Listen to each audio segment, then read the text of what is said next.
திமுகவை சேர்ந்த பேரூராட்சி மன்ற தலைவர் மற்றும் துணைத் தலைவர் இடையே மோதல் வழக்கில் நகர்மன்ற துணைத் தலைவரின் கணவர் நீதிமன்றத்தில் ஜாமீன் பெற சென்றபொழுது நீதிபதி கைது செய்ய உத்தரவு.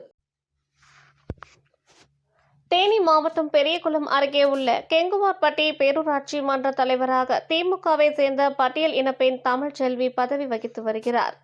துணைத் தலைவராக மாற்று சமூகத்தை சேர்ந்த ஞானமணி பதவி வகிக்கிறார்.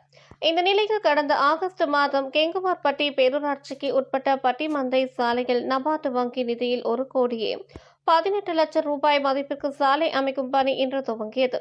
இந்த பணியை திமுகவை சேர்ந்த பேரூராட்சி மன்ற துணைத் தலைவரின் உறவினர் நியமன ஆணை பெறாமல் பணி மேற்கொண்டதால் பேரூராட்சி மன்ற தலைவர் தமிழ்ச்செல்வி மற்றும் 13வது வார்டு உறுப்பினர் ராஜவேல் மற்றும் அவரது ஆதரவாளர்களுடன் சாலை பணி நடைபெறும் இடத்திற்கு சென்று பணி ஆணை பெறாமல் பணி மேற்கொள்ளக்கூடாது என நிறுத்தி ஆகஸ்ட் மாதம் 6ஆம் தேதி வாக்குவாதம் ஏற்பட்டது. இதனைத் தொடர்ந்து அன்று பேரூராட்சி மன்ற தலைவர் தரப்பிற்கும் பேரூராட்சி மன்ற துணைத் தலைவர் தரப்பிற்கும் இடையே மோதல் ஏற்பட்டுள்ளது.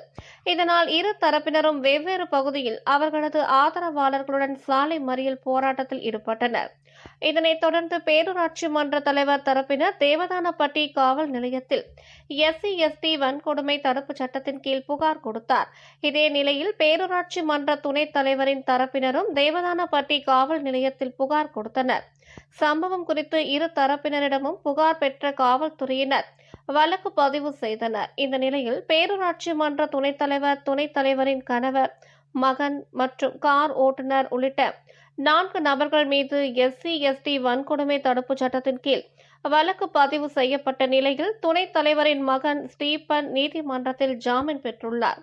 இதனைத் தொடர்ந்து அவரது தந்தையான தமிழன் மற்றும் அவரது வாகன ஓட்டுநர் இன்று மதுரை உயர்நீதிமன்ற மதுரை கிளையின் உத்தரவின் அடிப்படையில் தேனி மாவட்ட ஒருங்கிணைந்த நீதிமன்றத்தில் உள்ள SC/ST வன்கொடுமை தடுப்பு சிறப்பு நீதிமன்றத்தில் மனு தாக்கல் செய்து ஆஜராகினர்.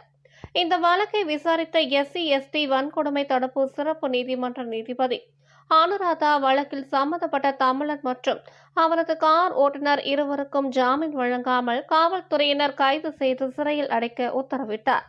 இதனைத் தொடர்ந்து தேவதானப்பட்டி காவல்துறையினர் தமிழன் மற்றும் அவரது கார் ஓட்டுநர் இருவரையும் கைது செய்த போது இருவருக்கும் நெஞ்சு வலி ஏற்பட்டதால் இருவரையும் பெரியகுளம் மாவட்ட அரசு தலைமை மருத்துவமனையில் சிகிச்சைக்காக அனுமதிக்கப்பட்டு சிகிச்சை பெற்று வருகின்றனர் என்பது குறிப்பிடத்தக்கது.